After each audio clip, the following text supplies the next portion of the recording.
ओम शांति।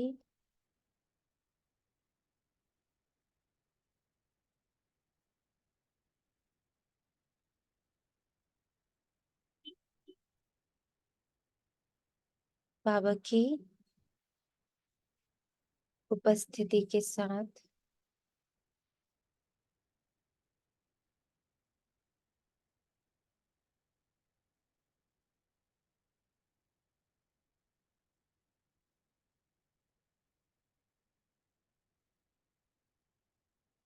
बाबा के महावाक्यों का स्वरूप बनने को हम बच्चे सज्ज हैं। इस पल इस क्षण मैं आत्मा अपने सारे रोल्स, सारी आइडेंटिटीज, सारे कर्तव्य, सारे कर्म सबको मर्ज कर सिर्फ आत्म स्मृति के साथ बाबा के सम्मुख बैठ रहे। हे मन, हे बुद्धि, हे संस्कार,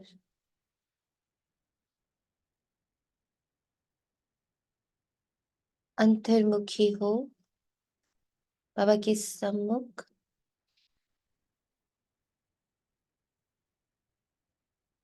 बाबा की दृष्टि में स्वयं को मर्ज करें। शांति। आज 1 फरवरी 2024 प्रातः मुरली बाप दादा मधुबन। मीठे बच्चे, अब तक जो कुछ पढ़ा है वे सब भूल जाओ, एकदम बचपन में चले जाओ, तब इस रूहानी पढ़ाई में पास हो सकेंगे। बचपन परम धाम में जब मैं निराकार, निर्विकार, निरअहंकार, identity less, story less, point of light, complete whole आत्म स्मृति में विराजमान, जितना मेरा ये अभ्यास, जितनी मेरी ये पहचान मेरे मन और बुद्धि द्वारा स्वीकृत होती जा रही, मेरे पास होने के, उत्तीर्ण होने के, पास विद ऑनर, स आदर, सम्मान के साथ आगे बढ़ने की यात्रा सहज होती जा रही। तो बचपन यानी जब मैं आत्मा परम धाम में अपने माता पिता की गोद में विराजमान अपने घर में रह रही, ये स्मृति एकदम पक्की करनी। प्रश्न है, जिन बच्चों को दिव्य बुद्धि मिली उनकी निशानी क्या होगी? अब अपनी चेकिंग का समय है। क्या मेरी दिव्य बुद्धि जागृत है? जो उत्तर में बाबा कह रहा, अगर वो मेरे महसूसता में है, मेरे अनुभव में है, यानी मेरी दिव्य बुद्धि जागृत हो गई है। और अगर ये महसूसता में नहीं है, अनुभव में नहीं है, तो मुझे पुरुषार्थ करना है, घिसना है बुद्धि को। और घिसना कैसे है वो भी बाबा ने पहली लाइन में बोल दिया। बचपन के दिन याद रखो, मैं परम धाम में कैसी थी, बाबा के साथ जब परम धाम में रहती रही तो मैं कैसी रहती रही, कैसी हूं मैं परम धाम में। इसी से मेरा दिव्य चक्षु खुलेगा। तो आए उत्तर समझते, ये वे बच्चे इस पुरानी दुनिया को इन आंखों से देखते हुए भी नहीं देखेंगे जिनकी दिव्य बुद्धि खुली हुई। उनकी बुद्धि में सदा रहता है कि ये पुरानी दुनिया तो खत्म हुई की हुई, ये शरीर भी पुराना तमो प्रधान है, तो आत्मा भी तमो प्रधान है, इनसे क्या प्रीत करे। ना काहू से दोस्ती, ना काहू से बैर, ना दुख से दुखी, ना सुख से सुखी, क्योंकि वो सब चेंजेबल है, परिवर्तित हो रहा है। ये शरीर भी पुराना है। ऐसे दिव्य बुद्धि वाले बच्चों से ही बाप की भी दिल लगती है। अब अपना चेकिंग पॉइंट, तो दोनों से हताश नहीं होना। अगर चेकिंग पॉइंट में ये दिखता कि अरे ये तो मेरे साथ नहीं होता, कि मैं पुराना देख कर मैं ये समझता रहूं हर पल कि जो भी दिख रहा है वो तो विनाशी है, जो दिख रहा है उसको मैं नहीं देख रही, मैं तो आत्मा ही देख रही हूँ। अगर मैं ये कंटिन्यूटी में नहीं कर पा रही हूँ या थोड़ा भी नहीं कर पा रही हूँ, तो भी दिल शिकस्त नहीं होना है। तो भी सिर्फ क्या करना है, नोट कर लेना है कि ये अभ्यास मुझे एवरीडे करना है। हम्म।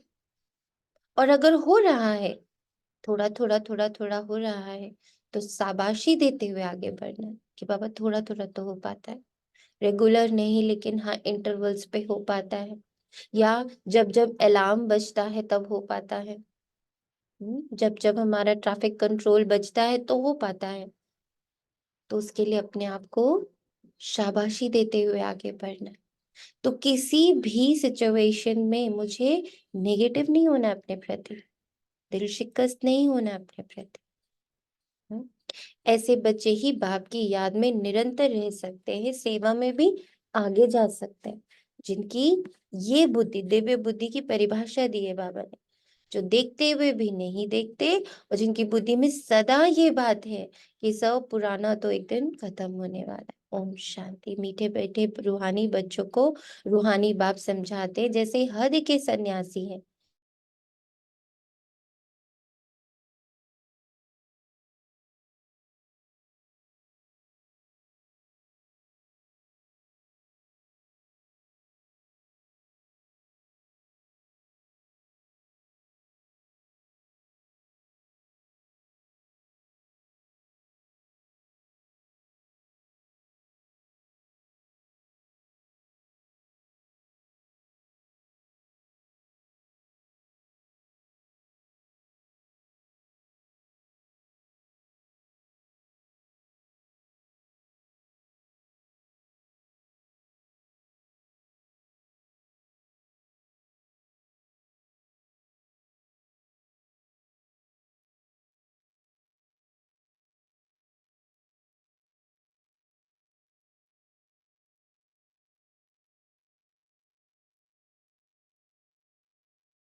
तो आगे बाबा कहते, वह है हठ योगी, तत्व ज्ञानी, समझते हैं ब्रह्म में लीन हो जाएंगे, इसलिए ममत्व मिटाने के लिए घर बार को छोड़ देते हैं, वैराग्य आ जाता है।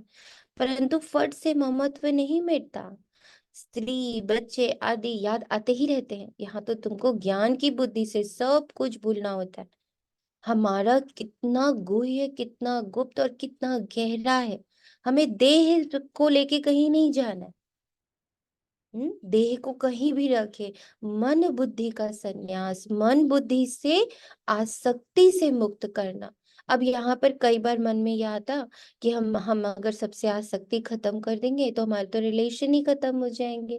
बाबा को देखो, बाबा का हमसे रिलेशन कितना प्यारा है, कितना वो हर सेकंड हमारे बारे में सोचता है, कितना हमें शक्तियां प्रदान करता है। उसकी शक्ति एक सेकंड के लिए भी क्षीण नहीं होती। कारण, कारण वे आसक्त नहीं है हमसे, पर वो हमारी सबसे ज्यादा मदद कर पाते। तो ये भी समझना है कि जितनी मेरी आसक्ति खत्म होगी, उतना मैं मदद करने लायक बनता जाता हूँ। तो ये आसक्ति मुझे मदद करने लायक नहीं बनाती है।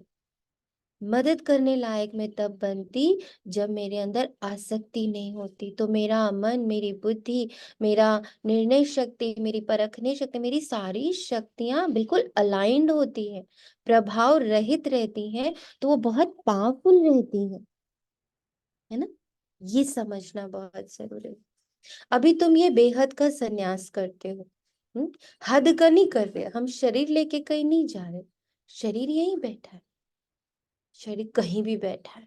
मन बुद्धि से अब मैं आत्मा इतनी शक्ति, और वो शक्ति भी बाबा भर रहा है क्योंकि मैं आत्मा बाप समान। तो जितना मैं इसका अभ्यास करती हूँ, मैं आत्मा निराकार बाप समान। तो जो बाप की क्वालिटी है, आसक्ति विहीन, अनासक्त, पावरफुल। जितना अनासक्त उतना पावरफुल। तो ये है बेहद का संन्यास। याद से सब सन्यासियों को भी याद तो सब सन्यासियों को भी रहती है, परंतु बुद्धि से समझते हैं हमको ब्रह्म में लीन होना है, इसलिए हमको देह भान नहीं रखना है। वे है हठ योग मार्ग, समझते हम ये शरीर छोड़ ब्रह्म में लीन हो जाएंगे।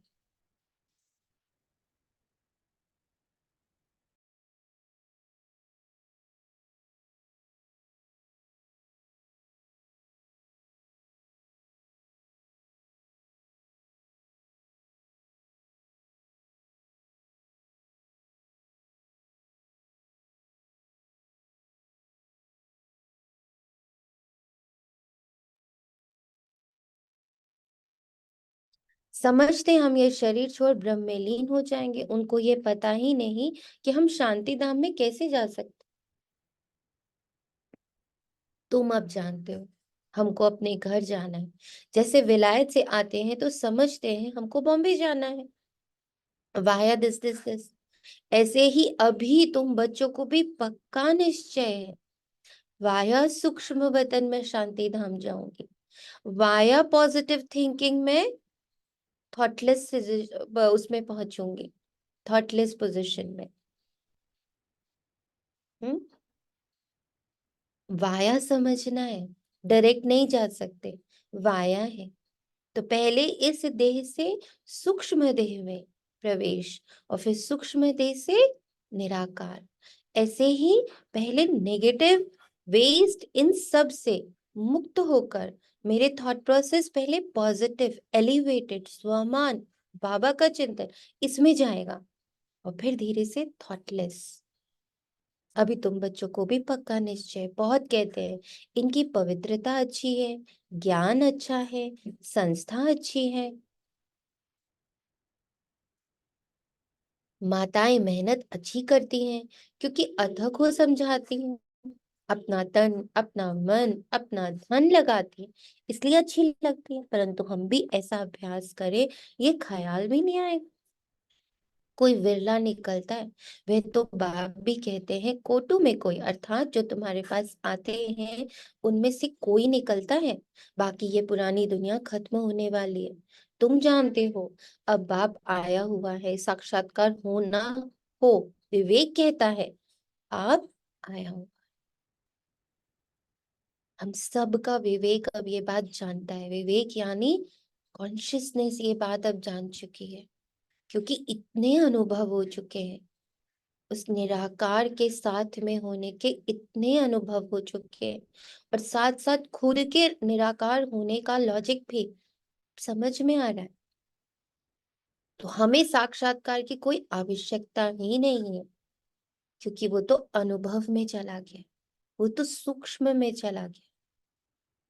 सूक्ष्म यह जान रहा है, मान रहा है, देख रहा है, महसूस कर रहा है, अनुभव कर रहा है कि बाबा निरंतर सिर्फ और सिर्फ अपनी दृष्टि मुझ आत्मा पर टिकाए बैठा है, मेरे सत्य स्वरूप पर टिकाए बैठा है, मेरे पांच स्वरूप पर टिकाए बैठा है। यह भी तुम जानते हो बाप एक है, वही पारलौकिक बाप ज्ञान का सागर है। लौकिक को कभी ज्ञान का सागर नहीं कहेंगे, ये भी बाप ही आकर तुम बच्चों को अपना परिचय, फुल परिचय देते, कंप्लीट परिचय। तुम जानते हो अब पुरानी दुनिया खत्म होने वाली, हमने 84 जन्म का चक्र पूरा किया, अभी हम पुरुषार्थ करते हैं वापस सुखधाम जाने का, वाया शांति धाम। तो वाया सूक्ष्म वतन मैं पहुंची शांति धाम, वाया शांति धाम मैं पहुंची सुख धाम। इस वाया को बहुत अच्छे से समझना है। किसी भी चीज में डायरेक्ट, हर चीज को जितना हम विधि से करते हैं तो विधि से सिद्धि प्राप्त होती है। शांति धाम तो जरूर जाना है, वहां से फिर यहाँ वापस आना है। मनुष्य तो इन बातों में मुंझे हुए हैं। कोई मरता है तो समझते हैं वैकुंठ गया, परंतु वैकुंठ है कहाँ? ये वैकुंठ का नाम तो भारतवासी ही जानते हैं, और धर्म वाले जानते ही नहीं। सिर्फ नाम सुना है, चित्र देखे हैं, देवताओं के मंदिर आदि बहुत देखे हैं। जैसे ये दिलवाड़ा मंदिर है, लाखों करोड़ों रुपया खर्च करके बनाया, बनाते ही रहते हैं। देवी देवताओं को वैष्णव कहेंगे, वे विष्णु की वंशावली है। वो तो है ही पवित्र। सतयुग को कहा जाता है पावन दुनिया। यह है पतित दुनिया। सतयुग के वैभव आदि यहाँ होते नहीं। यहाँ तो अनाज आदि सब तमो प्रधान बन जाते हैं। स्वाद भी तमो प्रधान। बच्चियां ध्यान में जाती कहती हैं, हम शुभी रस पीकर आए, बहुत स्वाद था। यहाँ भी तुम्हारे हाथ का खाते हैं तो कहते हैं बहुत स्वाद है, क्योंकि तुम अच्छी रीति बनाती हो, तुम वाइब्रेशंस के साथ बनाती हो, तुम भाव के साथ बनाती हो, तुम भावना के साथ बनाती हो, तुम ईश्वर के लिए बनाती हो। तुम ईश्वरीय परिवार के लिए बनाते, सब दिल भर के खाते हैं। ऐसे नहीं तुम योग में रहकर बनाते हो तब स्वादिष्ट होता है, नहीं, ये भी प्रैक्टिस होती है। कोई बहुत अच्छा भोजन बनाते हैं, वहां तो हर चीज सतो प्रधान होती है, इसलिए बहुत ताकत रहती है। तमो प्रधान होने से ताकत कम हो जाती है, फिर उनसे बीमारियां दुख आदि भी होता रहता है। नाम ही है दुख धाम। सुख धाम में दुख की कोई बात ही नहीं। हम इतने सुख में जाते हैं जिसको स्वर्ग का सुख कहा जाता है। सिर्फ तुमको पवित्र बनना है, सो भी इस जन्म के। पीछे का ख्याल मत करो, अभी तो तुम पवित्र बनो। पहले तो विचार करो, कहते कहते कौन है? बेहद के बाप का परिचय देना पड़े। बेहद के बाप से सुख का वर्षा मिलता है। लौकिक बाप भी पारलौकिक बाप को याद करते हैं, बुद्धि ऊपर चली जाती है। तुम बच्चे जो निश्चय बुद्धि पक्के हो, उन्हों के अंदर रहेगा कि इस दुनिया में हम बाकी थोड़े दिन हैं। कौड़ी में शरीर, आत्मा भी इसको वैराग्य कहा जाता है। अभी तुम बच्चे ड्रामा को जान चुके हो, भक्ति मार्ग का पाठ चलना ही है। सब भक्ति में है, नफरत की दरकार ही नहीं। सब भक्ति में है, नफरत की दरकार नहीं। सन्यासी खुद नफरत दिखाते हैं। घर में सब दुखी हो जाते हैं, वे खुद अपने को जाकर थोड़ा सा सुखी करते हैं। वापस मुक्ति में कोई नहीं जा सकता।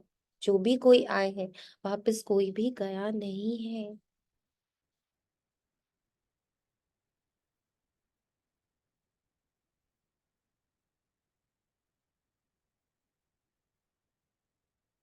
इतना गुप्त सन्यास बाबा क्लैरिटी से समझा रहे हैं कि देह से हम किसी से अलग हो भी जाते हैं, हम्म, तो क्या होता है? हम खुद के लिए बस थोड़ा सा सुख जुटा पाते हैं। पर अगर हम आत्मा से, मन बुद्धि से आत्मा को मुक्त करते हैं, आत्मा को अपनी आसक्ति से मुक्त करते हैं, तो वो रियल लिबरेशन है, वो रियल मुक्ति है। वो सदा सदा की, और वो उनके लिए भी और अपने लिए भी बहुत पावरफुल स्टेज है। तो मुक्ति देह से दूर होकर नहीं देनी, मुक्ति मन और बुद्धि से दूर होकर देनी। दूर होना मतलब उस आत्मा प्रति मेरे किसी भी प्रकार के संकल्प नहीं चल रहे, सिर्फ शुभ भावना चल रही।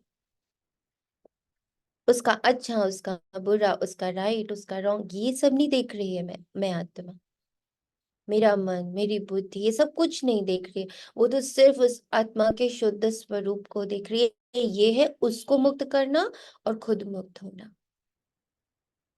कितना पावरफुल पॉइंट दिया है पापा ने। बचपन के दिन याद रखो, उसके भी और खुद के भी। तो कभी कभी कभी फेल नहीं हो सकते। How powerful! कोई आत्मा है, कोई परिस्थिति है, कोई पास्ट है, कोई फ्यूचर है। सब में अगर मैंने सिर्फ आत्मा भान जागृत कर दिया, बचपन देख लिया उसका, कि हम दोनों परम धाम में बैठे ना, एक ही पिता की संतान है, इक्वल है बिल्कुल। बुद्धि इक्वालिटी में स्थित होती जा रही है, मन इक्वालिटी में स्थित होता जा रहा है, संस्कार ही क्वालिटी का बनता जा रहा है। वाह! तो वो भी मुक्त, मैं भी मुक्ति, ये है सच्चा सच्चा लिबरेशन। जो भी कोई आए हैं वापस कोई भी नहीं गया, सब यहाँ ही है, एक भी निर्वाण धाम या ब्रह्म में नहीं गया है। वे समझते फलाना ब्रह्म में लीन हो गया, ये सब भक्ति मार्ग के शास्त्रों में है। बाप कहते हैं इन शास्त्रों आदि में जो कुछ है सब भक्ति मार्ग है। तो बच्चों को अभी ज्ञान मिल रहा है, इसलिए तुम्हें कुछ भी पढ़ने की दरकार नहीं। परंतु कोई कोई ऐसे हैं जिनमें फिर नॉवेल्स आदि पढ़ने की आदत है, ज्ञान तो पूरा है नहीं, उन्हें कहा जाता है कुक्कड़ ज्ञानी। रात को नॉवेल पढ़कर नींद करते हैं, तो उनकी गति क्या होगी। यहाँ तो बाप कहते हैं जो कुछ पढ़े हो सब भूल जाओ, अभी भी, अभी तक भी। कितना सुंदर बाबा बोलता है कि इवन ज्ञान में भी ना बड़ी चीजें एब्जॉर्ब करके बैठी हुई है मन और बुद्धि। बाबा कह रहा है आज फिर उसको फिर से जीरो कर दो, फिर से जीरो कर दो। बचपन के दिन, बचपन के दिन क्या थे? Drama less, story less, thought less, body less, emotion less, feeling less, silent. I am a silent being. मैं शांत, अति शांत ऊर्जा हूँ, चैतन्य ऊर्जा हूँ, शांति का चैतन्य सितारा हूँ।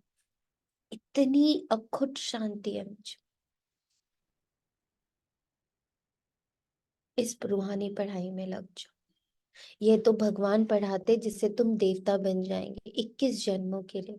बाकी जो कुछ पढ़े हुए सब भूलना पड़े, एकदम बचपन में चले जाओ, एकदम साइलेंस में, एकदम silence, no story, no identity, no शरीर, कुछ है ही नहीं, कुछ नहीं, कुछ नहीं। मैं जाकर बार बार बैठ जाऊं। तुम्हें दिव्य दृष्टि, दिव्य बुद्धि मिली है तो समझते हो ये सारी पुरानी दुनिया ये खत्म हो जानी, ये सब कब्रिस्तानी है। उनसे क्या दिल लगाएंगे, अभी परिस्तानी बनना है।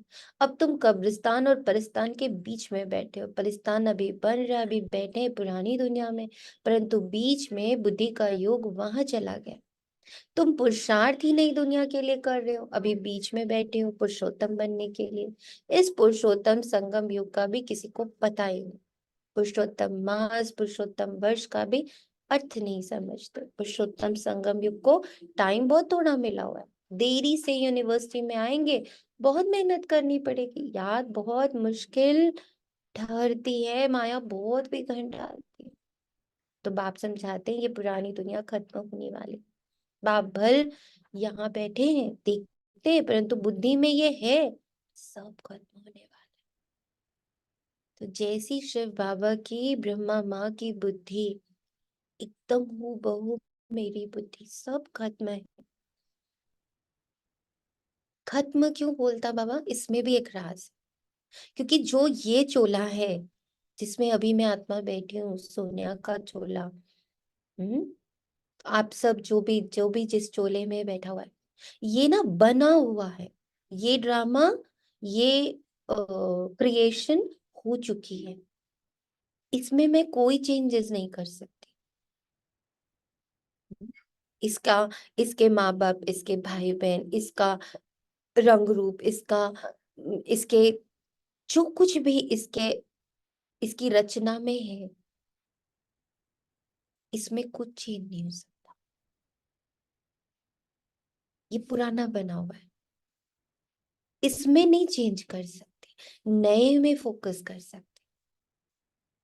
तो खत्म है ना, इसकी कहानी खत्म है। ये तो बनी हुई कहानी है,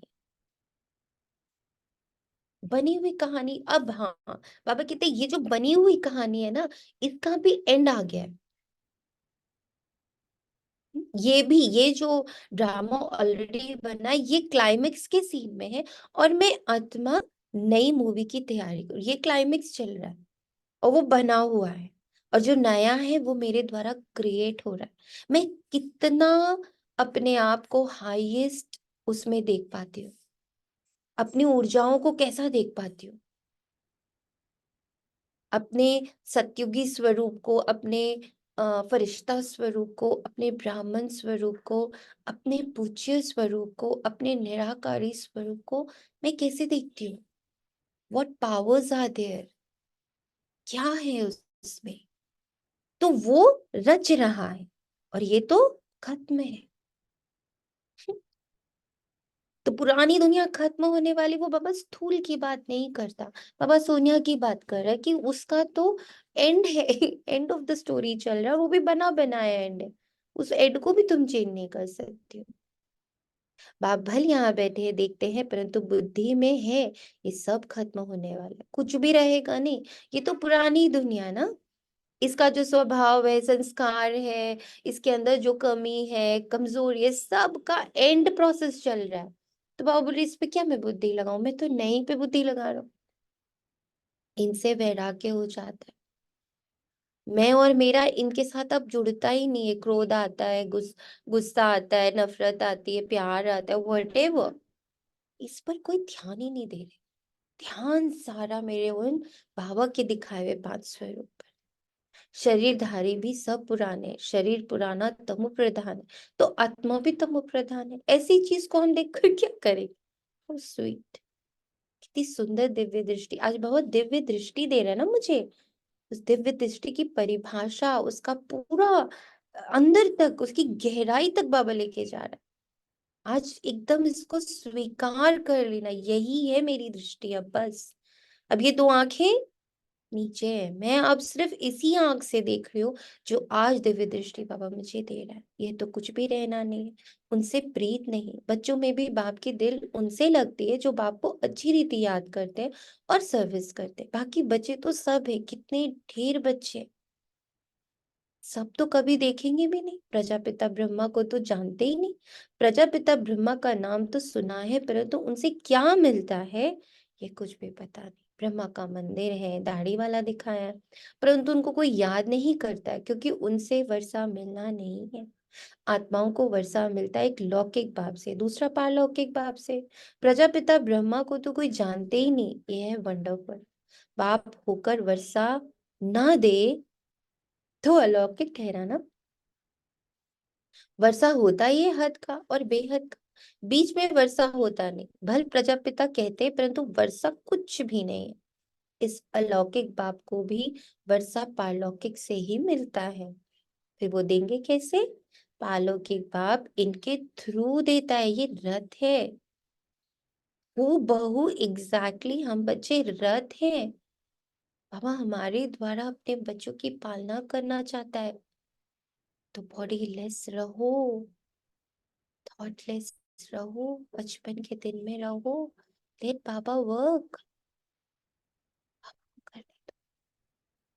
इनको क्या याद करना है, इनको खुद भी याद करना पड़ता है। वे लोग समझते हैं ये ब्रह्मा को ही परमात्मा समझते हैं, वह लोग समझते हैं ये ब्रह्मा को ही परमात्मा समझते हैं, परंतु हमको वर्षा इनसे नहीं मिलता।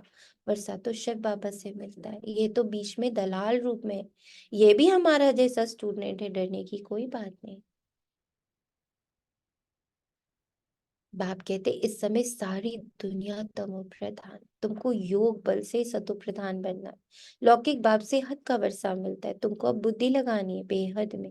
बाप कहते सिवाय बाप से और किसी से भी कुछ भी नहीं मिलना। फिर भल देवताएं क्यों ना हो, इस समय तो सब तमो प्रधान। तो मुझे कहीं से किसी से भी कुछ नहीं लेना है। मेरा फोकस बाबा बचपन सिर्फ और सिर्फ अपने पारलौकिक पिता से है।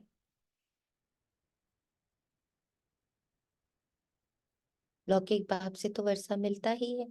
बाकी इन लक्ष्मी नारायण ने से तुम क्या चाहते हो, वे लोग तो समझते हैं ये अमर है, कभी मरते नहीं, तमो प्रधान बनते नहीं। लेकिन तुम जानते हो जो सतो प्रधान थे वे तमो प्रधान में आते हैं। श्री कृष्ण को लक्ष्मी नारायण से भी उच्च समझते हैं, क्योंकि वे फिर भी शादी किए हुए हैं। श्री कृष्ण तो जन्म से ही पवित्र है, इसलिए श्री कृष्ण की बड़ी महिमा है। झूला भी श्री कृष्ण को झुलाते हैं, जयंती भी श्री कृष्ण की मनाते, लक्ष्मी नारायण की क्यों नहीं मनाते। ज्ञान ना होने के कारण श्री कृष्ण को द्वापर में ले गए। कहते गीता ज्ञान द्वापर युग में दिया है, कितना कठिन है किसी को समझाना। कह देते ज्ञान तो परंपरा से चल रहा है, परंतु परंपरा भी कब से ये कोई नहीं जानते। पूजा कब से शुरू हुई ये भी नहीं जानते, इसलिए कह देते रचता और सृष्टि के आदि मध्य अंत को नहीं जानते। कल्प की आयु लाखों वर्ष कहने से परंपरा कह देते, तिथि तारीख कुछ भी नहीं जानते।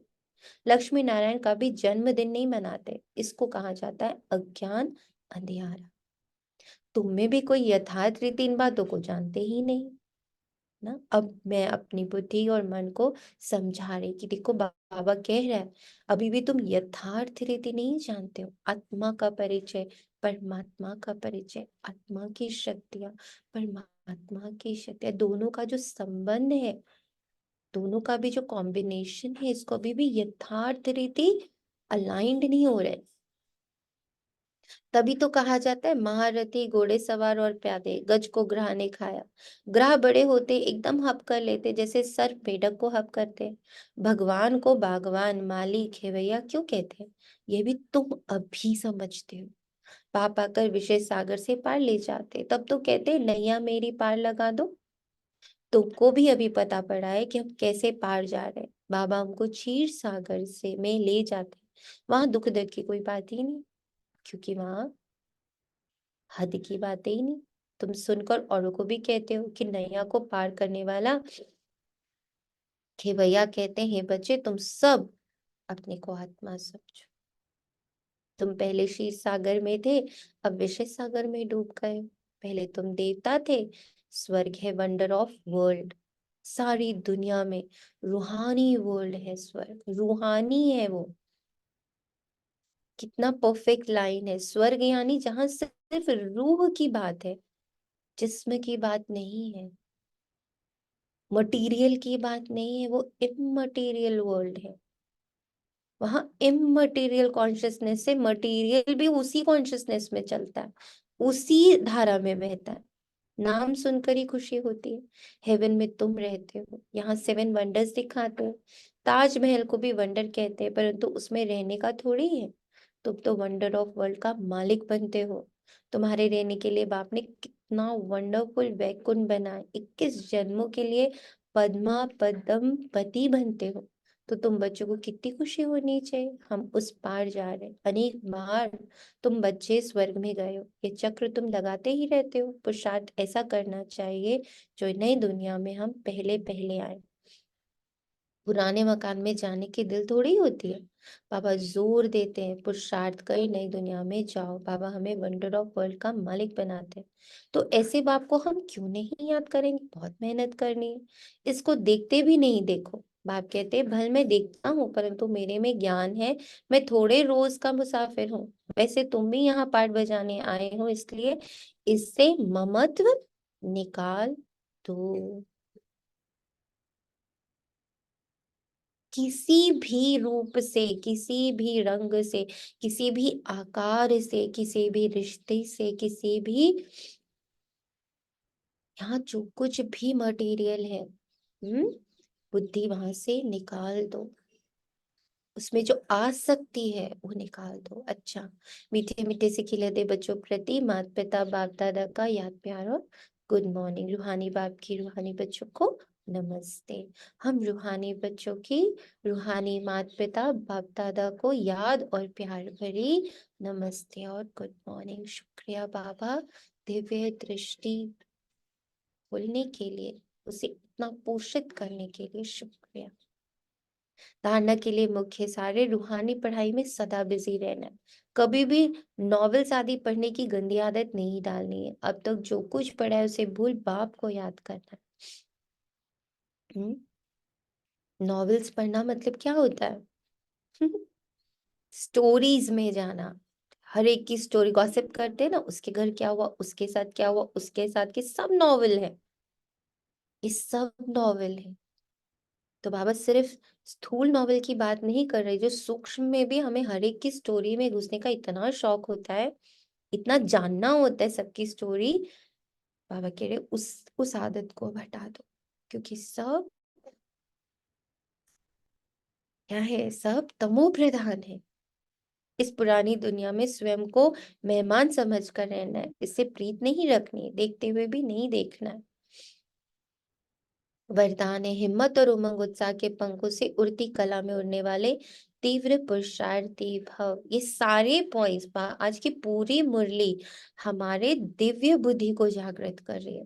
दिव्य बुद्धि कैसी होनी चाहिए, दिव्य बुद्धि को क्या दिखना चाहिए, दिव्य बुद्धि को क्या नहीं दिखना चाहिए, दिव्य बुद्धि को किसका चिंतन करना चाहिए, किसका नहीं करना चाहिए, फुल नॉलेज बाबा ने आज ओपन कर दिया।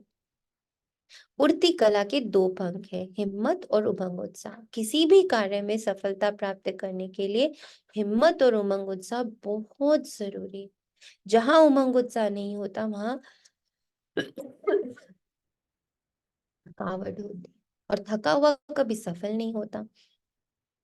वर्तमान समय के अनुसार उड़ती कला के सिवाय मंजिल पहुंच नहीं सकते, इसलिए पुरुषार्थ एक जन्म का और प्राप्ति 21 जन्म के लिए है,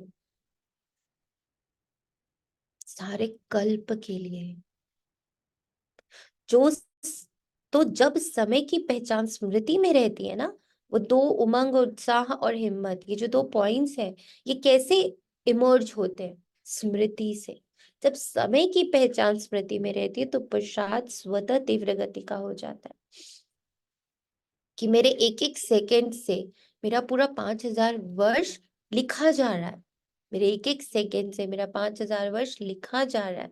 मेरा नेक्स्ट सेकंड लिखा जा रहा है। मैं हर सेकंड उड़ता उड़ता उड़ता उड़ता जा रहा हूं इस पल की स्मृति द्वारा। स्लोगन, सर्व की मनोकामनाएं पूर्ण करने वाले ही कामधेनु है। और सर्व में सबसे पहले कौन आता? बाबा। बाबा की मनोकामना मुझे पूर्ण करनी है।